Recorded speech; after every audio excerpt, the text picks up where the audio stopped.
Hola, hoy hablaremos de cómo abordar los grandes temas de aparato de locomotor. Veremos algunas estrategias y los grandes temas que son preguntados en los exámenes y que pretendemos en este espacio poder darles alguna guía para que ustedes puedan ordenar y sistematizar su aprendizaje. El primer tema que vamos a tratar van a ser las articulaciones. Más allá de que ustedes deben estudiar cómo se clasifican las articulaciones teniendo en cuenta su estructura, teniendo en cuenta su función y su capacidad o no de movimiento, normalmente en los exámenes nosotros preguntamos las 6 grandes articulaciones que tiene nuestro cuerpo. El complejo articular del hombro y en particular la articulación glenohumeral, la articulación o complejo articular del codo, la muñeca, la cadera, la rodilla y el tobillo.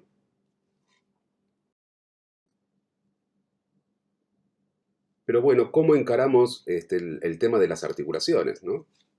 Acá en este punto nosotros deberíamos tener una guía mental, ¿no?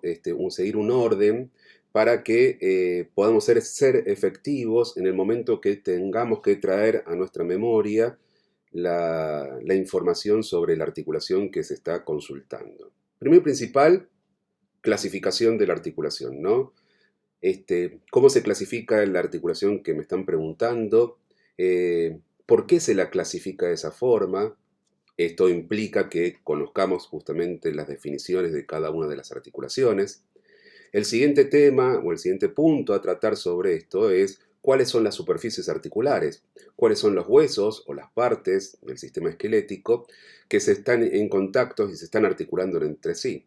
Ver justamente las particularidades de estas superficies, ¿no? Si es una cabeza, si es una cavidad glenoidea, si es una cavidad cotiloidea, si estamos hablando de una tróclea y de una cavidad contenedora.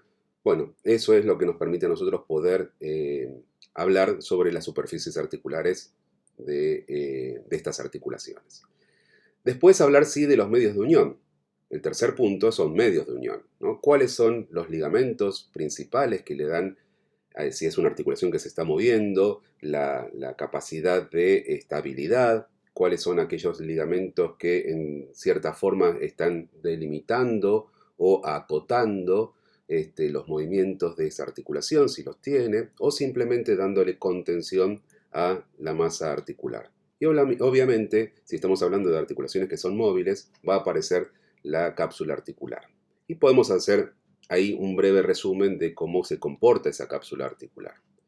Y como último tópico para hablar sobre las articulaciones, recién ahí hablamos sobre sus movimientos, sus funciones. Si son móviles, obviamente hablaremos de los ejes de movimiento, cuáles son esos ejes de movimientos, cuántos son de esos ejes. Nosotros sabemos que las articulaciones pueden tener uno, dos, tres ejes de movimiento y a partir de esos ejes de movimiento nosotros comenzamos a hablar sobre las funciones y los movimientos que realizan esas articulaciones. ¿Sí? Este punto es muy importante. Eh, ¿Por qué? Porque en esta pregunta, cuando uno hace referencia o pregunta en general sobre articulaciones, en realidad está preguntando varias cosas al mismo tiempo, ¿no? Tener en consideración que capacidad de poder resumir un hueso, capacidad para entender la clasificación de articulaciones, capacidad para entender ejes y planos, entender qué son los movimientos. Entonces, cuando uno hace una pregunta tan grande, en realidad engloba pequeñas preguntas que uno evalúa cuando el alumno habla, por ejemplo, de articulaciones. El otro gran tema, también dentro del sistema locomotor, del aparato locomotor, de este módulo, son las regiones topográficas, ¿no? Donde nosotros hablamos de una región que tiene un continente, que son sus límites, y su contenido. Las grandes regiones que nosotros tratamos en este módulo son la axila, los surcos o canales bicipitales, canal del pulso y el túnel carpiano, el espacio subinguinal, triángulo femoral, hueco popliteo y canales pre y retromalleolares y en particular justamente el canal retromalleolar interno, que es un lugar donde nosotros tomamos el pulso para saber cómo llega la sangre a el pie. ¿Cómo encaramos justamente estas grandes regiones topográficas? Bueno, también tenemos que seguir un orden. ¿Cuál es el orden que proponemos? Bueno, primero y principal, hablar de los límites de la región, o sea, hablar del continente. ¿Qué es hablar del continente? ¿Qué es hablar de los límites? Bueno, poner referencias anatómicas para poder delimitar esa región. Muchas veces, la mayor parte de las veces, la anatomía utiliza figuras geométricas para poder delimitar y sistematizar de alguna forma estas regiones, ¿sí? De esta forma, nosotros podemos hablar de sus paredes, ¿no? De cuántas paredes tiene, cómo está delimitado, y eso enmarca justamente a la región. Muy importante empezar por ese punto, ¿sí? El segundo punto para hablar de una región topográfica es el contenido. ¿Cuáles son las principales estructuras que se encuentran dentro de esa región?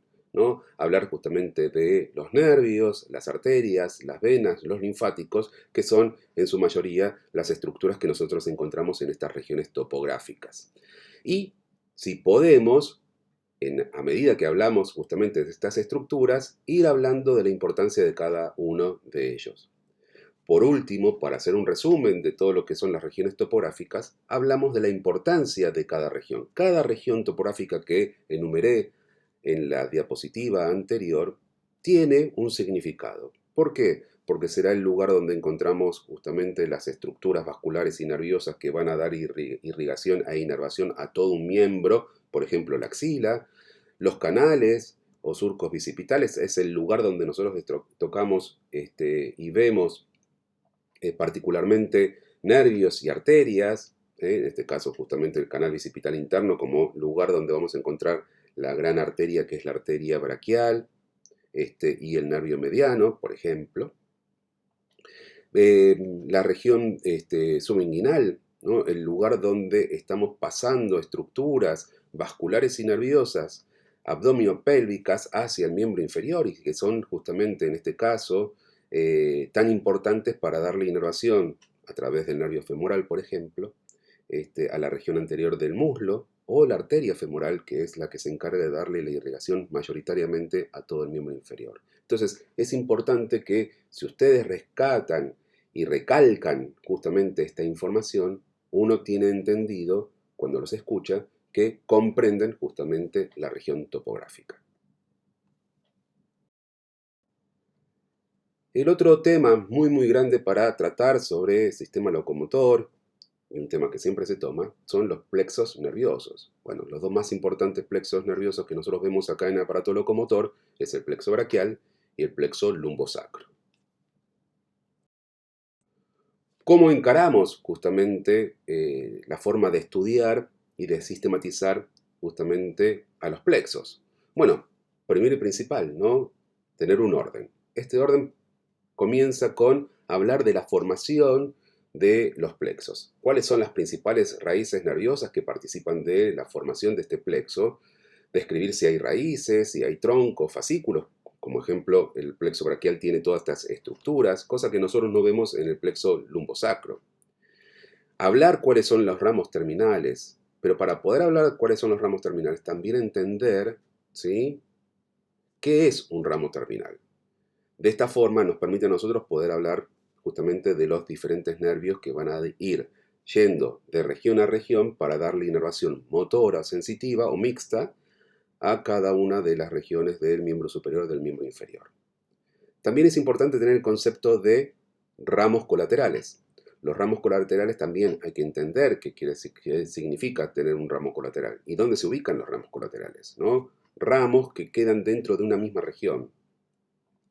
Y obviamente dentro del plexo braquial vamos a encontrar justamente que los ramos colaterales van a ser aquellos que van a darle la inervación motora y sensitiva a todo lo que es la axila y por lo tanto todos los músculos que ponen en cierta forma en movimiento a las estructuras articulares de la región.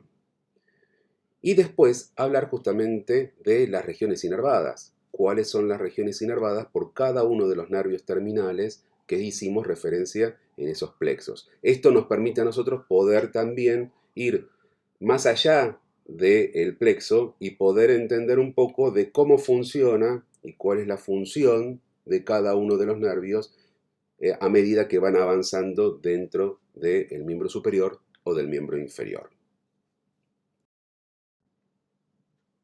Entonces, cuando planteamos el estudio del plexo braquial, bueno, recordar los grandes nervios del plexo braquial. No podemos olvidar al nervio mediano, no podemos olvidar al nervio cubital, al nervio músculo cutáneo, al radial, al axilar. Estos son los nervios que siempre se preguntan en los exámenes. Uno debe explicar justamente por dónde transcurre, cómo se forman cada uno de estos nervios, por dónde transcurren, buscar alguna referencia anatómica, ¿no? Si tal nervio es perseguido entre comillas, ¿sí?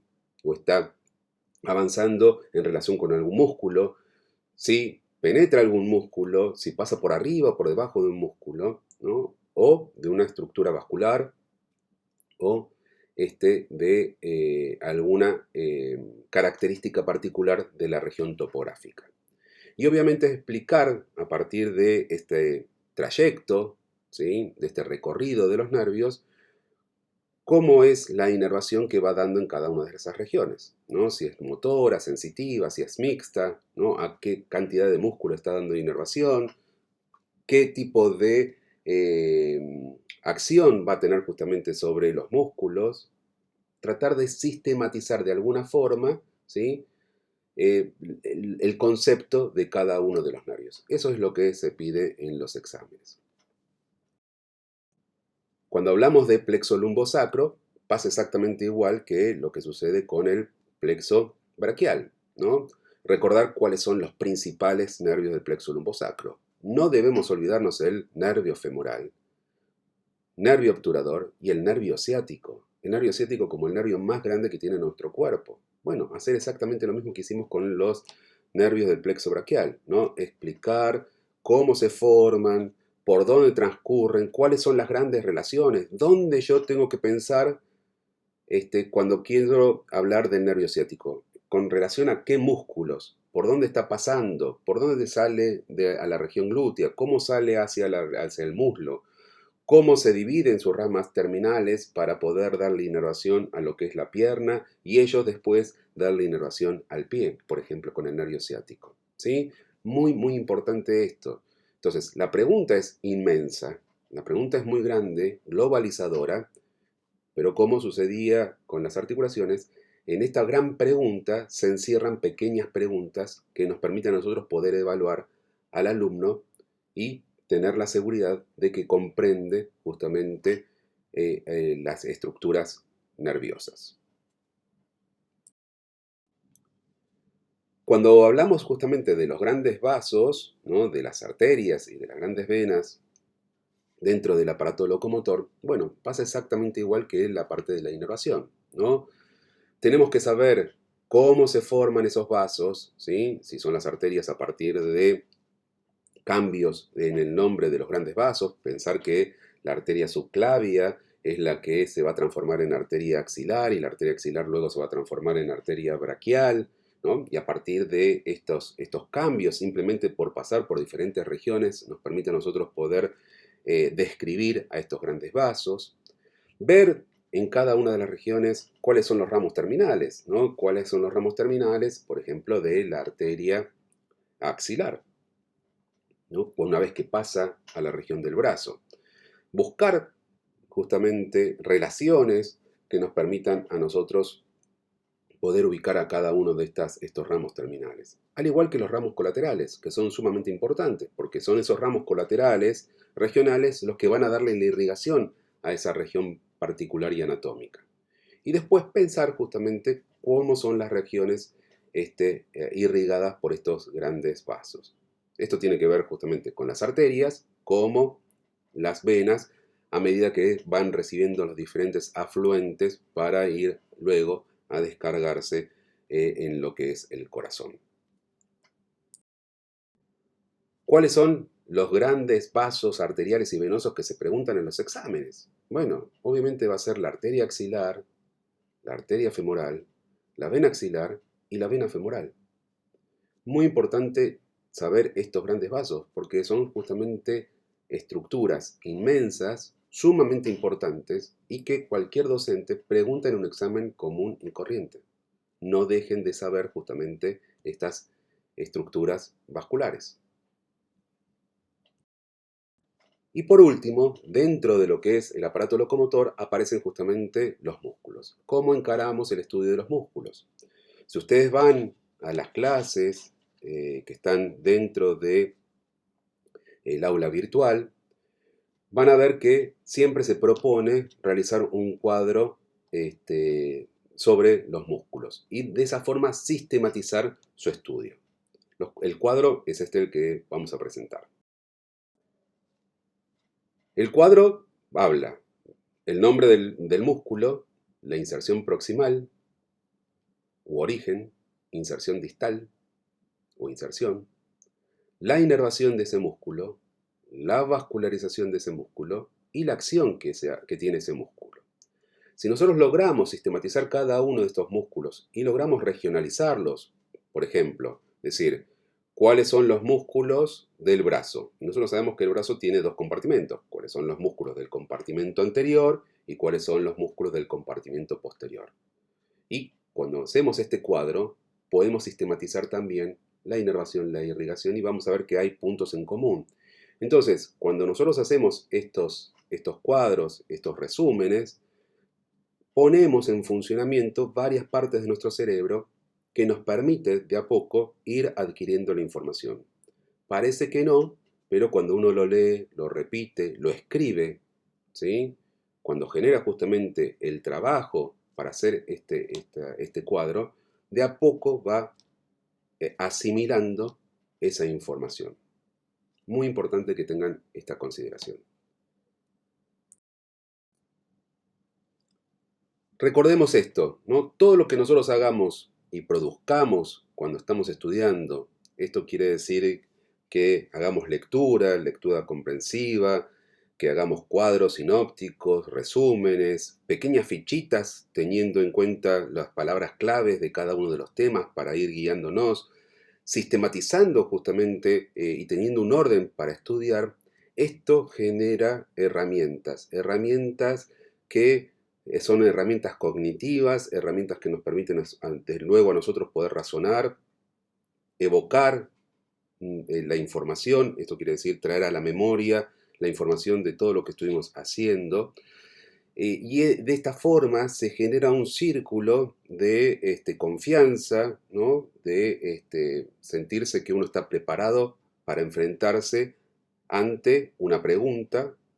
Puede ser una pregunta tanto escrita como una pregunta oral. Inviertan tiempo, pónganle esfuerzo, pónganle ganas cuando estudian, porque ese es el mecanismo que tiene el sistema nervioso, el cerebro, para generar priorización justamente de la información.